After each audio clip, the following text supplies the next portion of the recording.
name is Jerry Booker. I'm a retired plasterer. Just a few months ago, I retired from the local 300, 42 years, and I believe it's important for the youth, the younger people, so we can continue on building San Francisco, because over the last 15 years, everything changed. I had to go outside the city to go work sometime when we had plenty of work here, but they didn't do what they said they were going to do as far as having our local and all the other shop hands working right here in the city.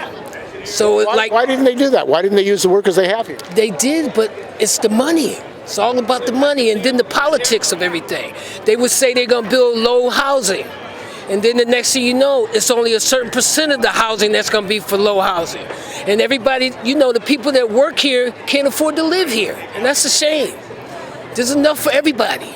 Well, who's running the city? You think the developers and the billionaires are running the city? Developers and the billionaires, everybody, they got a piece of the rock. But I'm going to tell you right now, they got to change up, because everybody cannot afford this housing prices. And the homelessness, and the city is going to hell in the handbasket. It smells, it's just ridiculous. And we need to be doing something now, and London Breed need to do something. I'm John Gosman. I work for Public Works. And you say you're concerned about contracting out, outsourcing. What is going on in Public Works? Lots of things are going on in Public Works. We take care of the city. Contracting out, I think when we have so many vacancies. How many vacancies do you have in your department? In our department, we have 400 vacancies. Out of how many? Out of you mean positions? So probably a few thousand positions. So that's a big percentage. It's a pretty big percentage. There's definitely a staffing shortage in Public Works. You think it's purposeful? No, I don't think it's purposeful. You're having other people do your work by contracting out? Yes, they are. Yeah, and it ends up costing the city more than it would if they just hired some people and had us do the work. How does it cost more? Well, I don't know how it costs more, but I know that when we settle the books, it ends up costing the city more than if the city workers had just done the same job. So maybe it's, they've got to make a profit, right? So, and we don't. So they're going to take the work we would do at the price we would do it and mark that up.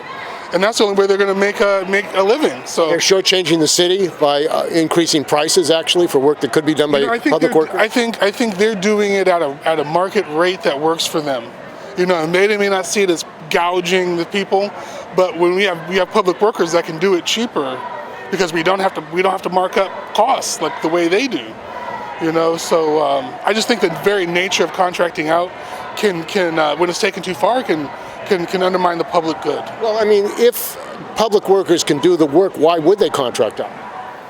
I think I don't make those decisions, so I can't speak. You think that has to do with something of the corruption crisis in this country? I hope not. I would hope not. I know that there is some corruption, but I hope that's not, the basis of it.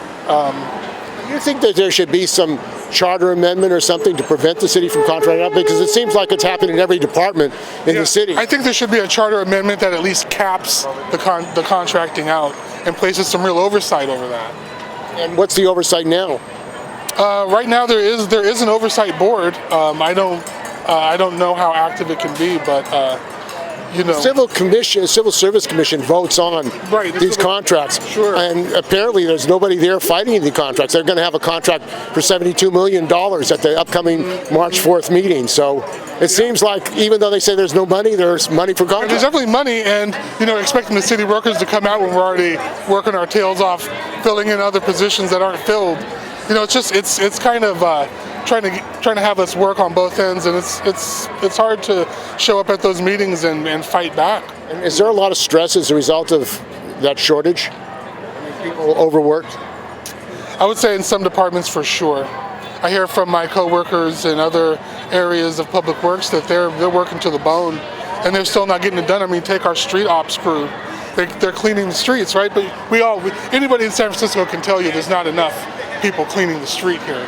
So what about these business districts? Because you have these nonprofit workers, agencies, business districts. What do you think about them? Because it seems like they're doing city public work. Yeah. It's a similar paradigm where they've got a profit interest, or maybe not a nonprofit, but they've got an interest to continue the funding going more so than solving a problem. And that's just my personal opinion about that. How long have you worked for the city? I've been, including my internships and stuff, I've just been here about 7 years. Yeah. but I'm a lifelong San Franciscan, and you know, I don't know where I'd be if I didn't grow up here, and I definitely want to give back to the city, and that's why I work for the city. I could have went and worked for some of these contractors, but I didn't want to. You know, I wanted to work for the people of San Francisco, for my mother, my sisters, and my family who live here, and for you and everybody else, because that's where my heart is, you know. And I don't think the corporate contractors have the same interests as I do. You know, and I do it for free. If I could just have a home and have some food, I would do this work, you know, because I love it. I do it for free anyway. But unfortunately, we've got to fight for everything we get, and that's why the city workers are stepping up like this. My name is Victor Ruiz. I'm a local 39 member here in San Francisco. I work for the city and county of San Francisco, currently based out of 1011 Turk Street, DEM. So we're out here today because we want to, one, not lose any of our work conditions, anything that we already have, which seems like the city is ready to remove a lot of our, you know, a lot of our benefits that we do have.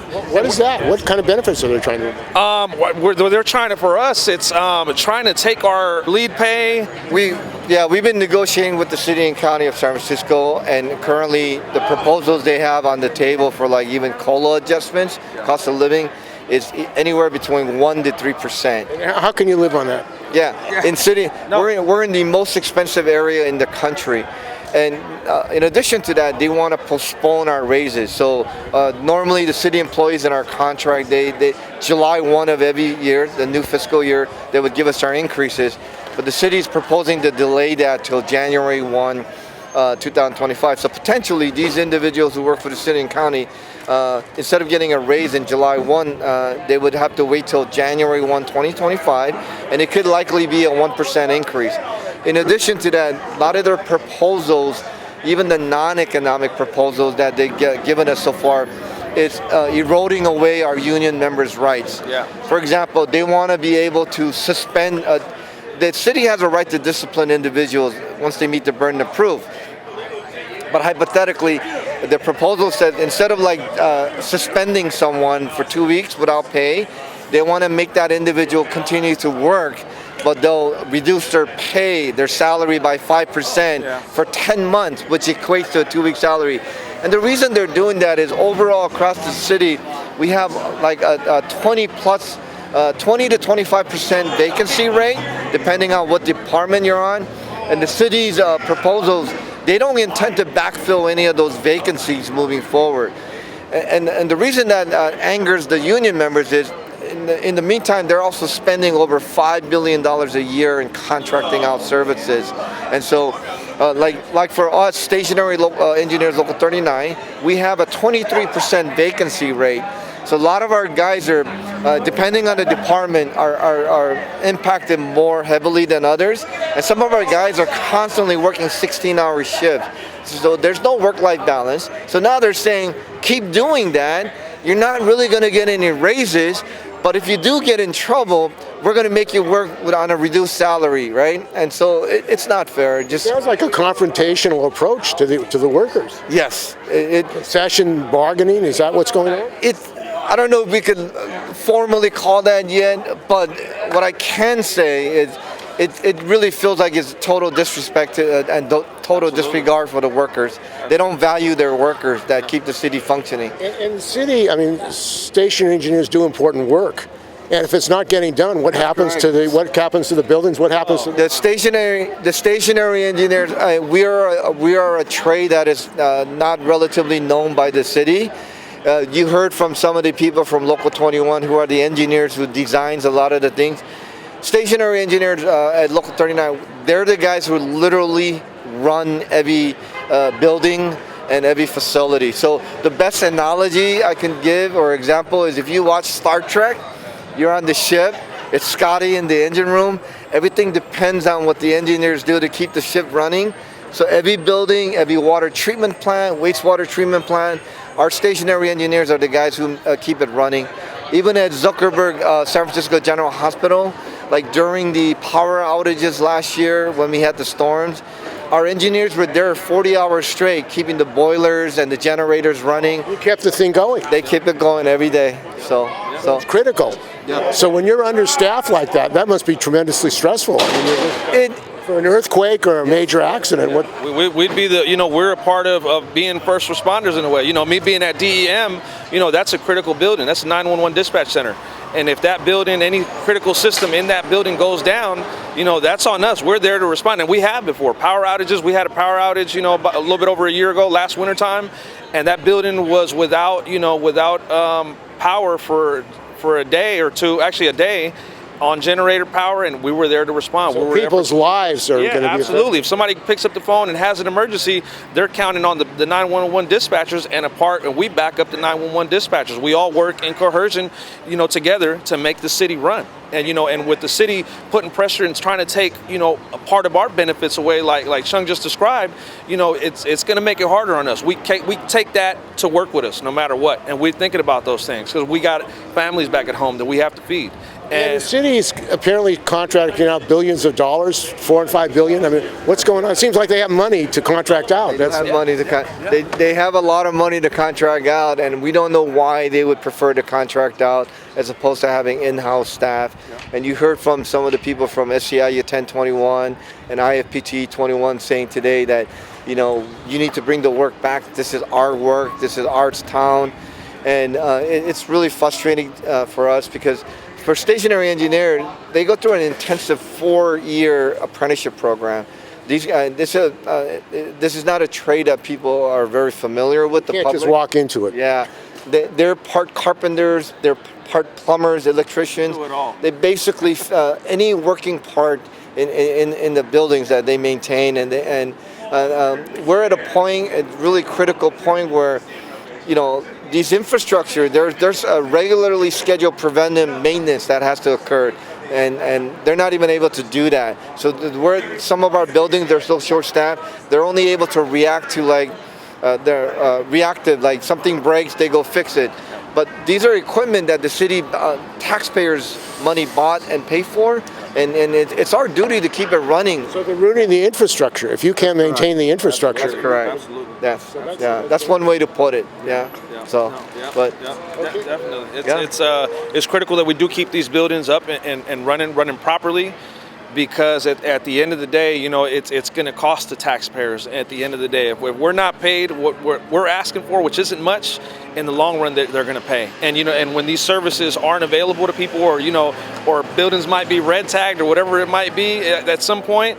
It's gonna hurt the public. It'll hurt the everyone definitely. So I hope they they come to their senses and really we're not asking for much. We're just asking for what's fair. My name is Brenda Barrows. I work at San Francisco General. I'm a member of the bargaining team for SEIU 10-1, and we're out here because the mayor has given us an insulting offer for wage increases after all we've done for the city when it comes to COVID and everything else. And so we're saying we're not going to take it. What's her offer? We want our 2% currently. That's nothing. It's not a wage cut with inflation? Yeah, it's a wage, but they also have put across some offers to cut premiums, which is another way of making pay cuts. And also, you're concerned about outsourcing, privatization. Why don't you talk about how that's affecting city services? Well, it's affecting our workers extremely because more and more work that the public believes is done by city workers is not. And the quality is not the same. The accountability is not the same. As you've been hearing all these things about the nonprofits and the corruption, I think that it's time for city work to come back to city work. And the corruption crisis, it seems like it's growing every day. Is that part of the problem? Absolutely, it's part of the problem because all this money is going out to these people to give services to the public, but then we don't see any improvement. So where's the money going? That's the question we have. And we can't pay for it because of how the city has mismanaged the city. The city hall, the mayor's office. It's terrible. And so it's time for change, and we're not going to tolerate it anymore. We want it to stop. Are city workers ready for a strike? We are ready to strike. We've had it. We're not going to take it anymore. We're ready to strike it. Either they give us what we are worth, either they help us to fix the things that are broken that we're trying to fix in our contract. And there are many things that are not money related that we're trying to get. We're trying to fix the services that the people in San Francisco get. And a lot of city workers face health and safety threats with the injuries on the job and stress and bullying. Is that an issue? Absolutely, it's an issue, particularly for people that live in the Tenderloin area. I mean, it's just horrible. The working conditions are terrible. And it's terrible for the employees, but it's also terrible for the public. So if they leave it dangerous for the city workers, they're also leaving it dangerous for the public. It's unbelievable what they've allowed to happen in the Tenderloin. Bullets through windows in clinics. People getting attacked as they come and leave work. I'm Sarah Young. What kind of work do you do? I work in IT. I'm a senior information systems analyst for PUC. And what are the issues that brought you out here today? Definitely staffing. Staff up. You can see all the signs out here. And I understand they're contracting out. Is that a concern to you? Absolutely. They need to fill the vacancies. How many vacancies are there in IT? 3,000 plus or so, right? So, almost 3,500 vacancies. You think that they would rather contract out than fill these vacancies? It's easier for them, so yes. These corporate billionaires trying to privatize our services. We need to keep public services public. We're out here with a message, and with that being said, SEIU 10-to-1 represents members that work for nonprofits of the city as well, contracts. Let's be clear, the nonprofit workers are not the problem. The problem is how much money the city is actually paying the nonprofits, which actually goes forward, which goes toward things other than actual services, like to the CEO's pockets. We know that the money is not being funneled to our members' pockets. They are making half of what a public service worker makes. So let's be clear that this is not an attack on our nonprofits or our brothers and sisters that's trying to keep this city running.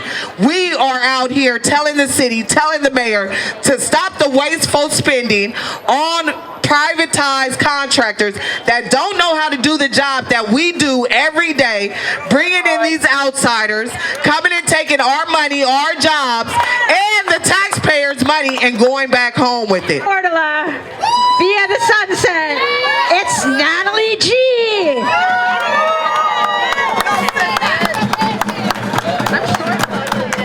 Good afternoon, everyone. Natalie G, born and raised here, and I now work at the Board of Supervisors. I love the city, and I want to be able to see working families thrive in this city. I'm also running for the San Francisco DCCC along with my union sister, Kristen Hardy, Supervisor Chan. The same forces who are trying to privatize our public services, the wealthy CEOs and the billionaires, they are the same people who are trying to buy our election. Our city spends more than $5 billion a year on outside contracts.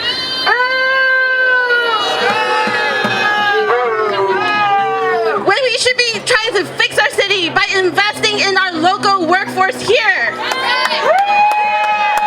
My name is Guadalupe. I'm here because I'm tired of the city greed. They're trying to take away our transportation system. And they're being greedy. That's the fact that we still have a homeless problem here. And they need to fix it. I am homeless myself. And I can't afford to pay for union buses, man. They need to fix it. And they're being selfish. You need to bring more public help for the people too. You know what I mean? Where's the money going? To evil corporations, to their self-funding. What about the people like us? What about the people who have children, who need more transportation help, healthcare, more jobs? All they're keeping it to themselves. How's that fair for the city of San Francisco? We still have a homeless problem. Going on the streets, people doing drugs. How are going for them for the help that they need? But the evil corporation don't want to help them. They're keeping them in the pockets for themselves. That's why I'm here, because I'm tired of the streets. I'm tired of the evil corporation